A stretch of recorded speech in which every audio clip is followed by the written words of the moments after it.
স্নান করে আমি কি পরব বৌদি? হেসে বলল, কেন? আমার একটা সায়া পরে নেবে।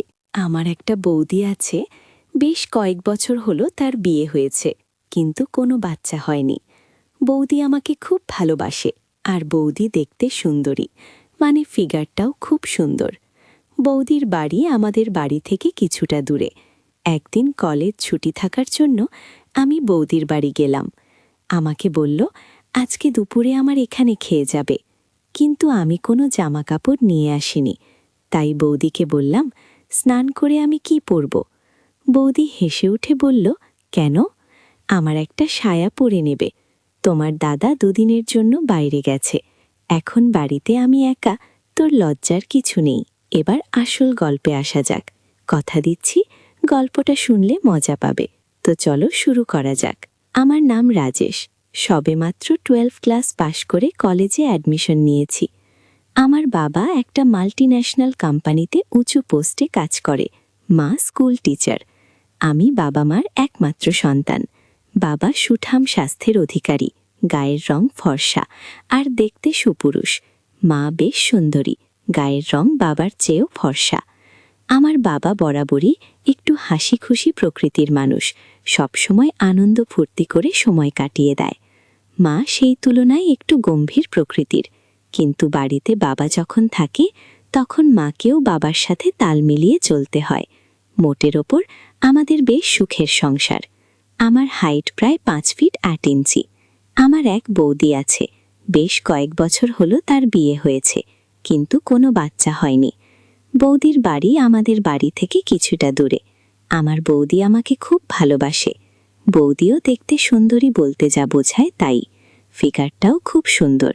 মা বাবার আলোচনা শুনে জানতে পেরেছি যে দাদার পুরুষত্বের কিছু দোষ আছে বলে বৌদির কোনো সন্তান হয়নি। কে বলল, আজকে দুপুরে আমার এখানে খেয়ে যাবি? আমি বললাম, মা বাড়িতে রান্না করে রেখেছে। আমিও রাজি হয়ে গেলাম, কিন্তু যেহেতু আমি কোনো জামা কাপড় নিয়ে আসিনি, তাই বৌদিকে বললাম, স্নান করে আমি কি করব?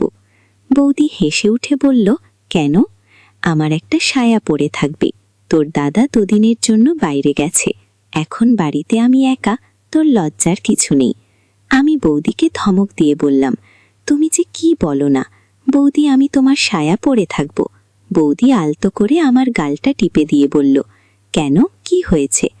আমি আর কথা না বাড়িয়ে মাকে একটা ফোন করে বলে দিলাম যে আমি বৌদিদের বাড়ি আছি, একবারে রাত্রে যাব। মা বলল, ঠিক আছে, তুই থাক, আমি স্কুল থেকে ফিরে যাব, তারপর একসাথে আসব। আমি বৌদিকে এই কথা বলতেই বৌদি আনন্দে বলে উঠল, বেশ হলো, তোর মা আসবে, অনেকদিন পর একটু গল্প করা যাবে। আমি এরপর বাথরুমে গেলাম স্নান করতে, আর যাওয়ার আগে বৌদিকে বললাম, বৌদি, স্নান করে কি পরব সেটা বের করে দাও।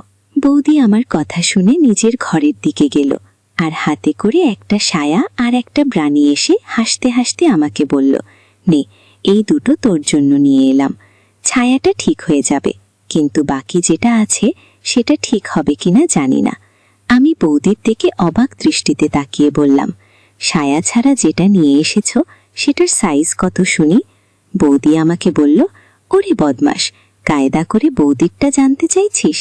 আমি বললাম, না, ঠিক তা নই, আসলে সাইজ না জানলে বুঝতে পারছিনি যে ওটা আমার হবে কিনা, তাই আর কি। বৌদিও আমার কথার উত্তরে কায়দা করে বলল, তোর যা হাতের সাইজ তাতে এসে যাবে। আমি বললাম, তাহলে অসুবিধে নেই, বলে আমি বাথরুমে ঢুকে গেলাম, আর বললাম, ও দুটো তুমি দরজার সামনে রেখে দাও। বৌদি আমাকে বলল, ঠিক আছে, তুই স্নান করে বের হও, আমি দিয়ে দেব। কিছুক্ষণ পরে আমি স্নান করে বের হবার সময় বললাম, কই দাও। বৌদি এগিয়ে এসে প্রথমে সায়াটা আমাকে দিল। আমি বুঝতে পারলাম যে বৌদির মনে অন্য কিছু আছে, কিন্তু আমার মনটা কিছুতে মানতে চাইছিল না।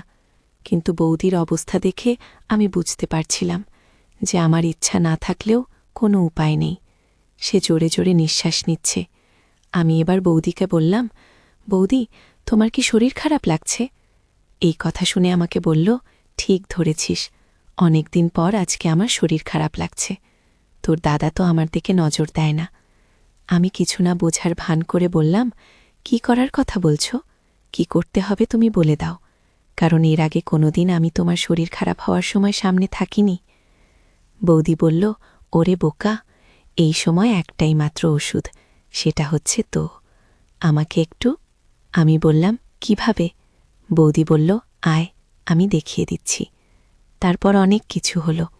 পরের দিন তখন 9টা বাজে। বৌদি আর আমি দরজা পর্যন্ত গেলাম মাকে ছাড়তে।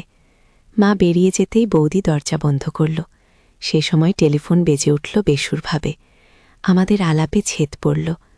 বৌদি বিরক্তভাবে উঠে গেলেন। কথা শুনে বুঝলাম দাদার ফোন। ফোন রেখে এসে বৌদি বললেন, দাদার আসতে আরও 2 সপ্তাহ দেরি।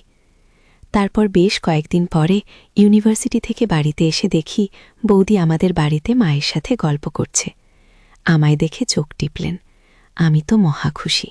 মা আমাকে দেখে বললেন, এসেছিস, ভালোই হলো, আমি তোদের জন্য চা করে আনছি। মা চলে গেলেন। বৌদি আমাকে দেখে হাসলেন। তুমি কখন এলে? এই তো এখনই তোকে দেখতে এলাম। ভালোই করেছ, আমারও তোমাকে দেখতে ইচ্ছে করছিল। শুধু দেখতে? দুষ্টুমির হাসি বৌদির ঠোঁটে। আমি বৌদির পাশে গিয়ে বসলাম। দারুণ মিষ্টি গন্ধ আসছে বৌদি গা থেকে।